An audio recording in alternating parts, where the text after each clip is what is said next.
shirkadda Konami ayaa waxaa la rajeynayaa in Brito update weyn ay qaban doonto update kaas oo ay dhahday waxyaabo badan ka bedeli doona sida muuqaalada hore aad ku sheeganay laakiin si waxyaabaha imaan doona maalinta Brita ayaa waxyaabo badan istii kala shirkadda Konami way keeni doontaa waxyaabaha waaweyn waxa kamid ah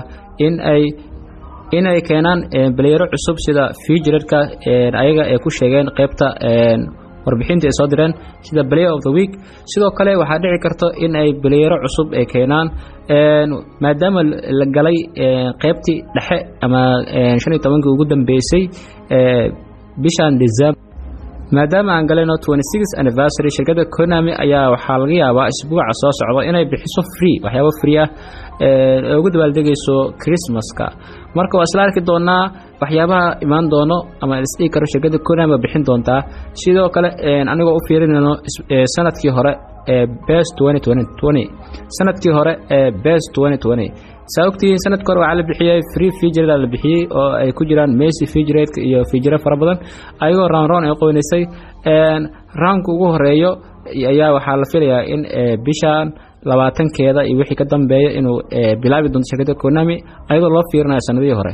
sidoo kale Brito iconic momentiga la rajeynayo waxa kamid noqon doonaan iconic momenti Bayern Munich iyo sidoo kale Arsenal ama Roma status iconic moment ayaa ugu waaweyn in la keeno maalinta Brito waa laga yaabaa in iconicgii hore sida Barcelona ama Juventus ay soo celiyeen shirkadda Konami balse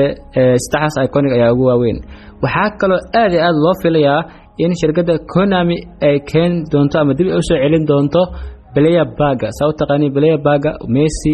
iyo sidoo kale Rashford iyo Ronaldo player baga lacagta ahaa oo $20 ama $18 la gadaayay iyadoo ku xiran location-ka markaas joogtid ayaa la filayaa in shirkadda Konami ay dib u soo celin doonto maadaama game-ka update ku sameynayso ayaan dhaweynaa ay u joojisay in game-ku cusba eFootball 2022 uu soo baxayo laakiin hadda in dib usoo celiso ayaa dhici karto taas u badan tahay laakiin se waa arki doonaa Brito update-ka iyo wixii ka dambeeyay waxyaabaha lagu soo dari doona game-ka tani waa waxyaabaha la isdii karo waa ugu waaweyn shirkadda Konami laga fili karo inay Brito update-ka kadib ay keenaan waxyaabo badan ayaa jiro maybe waxa laga yaabaa xataa in bishan ayadoo u dabaaldegayso dabaaldega sanad guurada gabagabada Christmaska inay iconic moment qaybta eFootball shop-ka inay xataa soo celiyaan way dhici kartaa oo waxyaabo badan ayaa dhici karo maadaama game-kii eFootball 2022 ee shirkadda Konami dib u dhigtay ilaa iyo sanadka dambe bishiisa ama spring xiriga guga bisha afraad shanaad meelaas uu ku aadan yahay soo saaxiibayaal warbixinadaas ayaa la filayaa iyo waxyaabahan kale player of the week xataa waxa la filayaa inay keenaan player of the week ama playerada ugu fiicnaa ee feature-ka isbuucan sida Mbappe iyo Courtois iyo player kale oo ayagana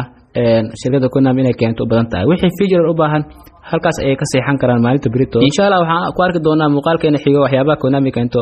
aad u maasantiin dhamaantiin sida muuqaalku daawateen fadlan ay loowina marka la garaso lana wadaagta saaxiibka si asagana warbixinta u gaarto waxaan leeyahay habeen wacan bye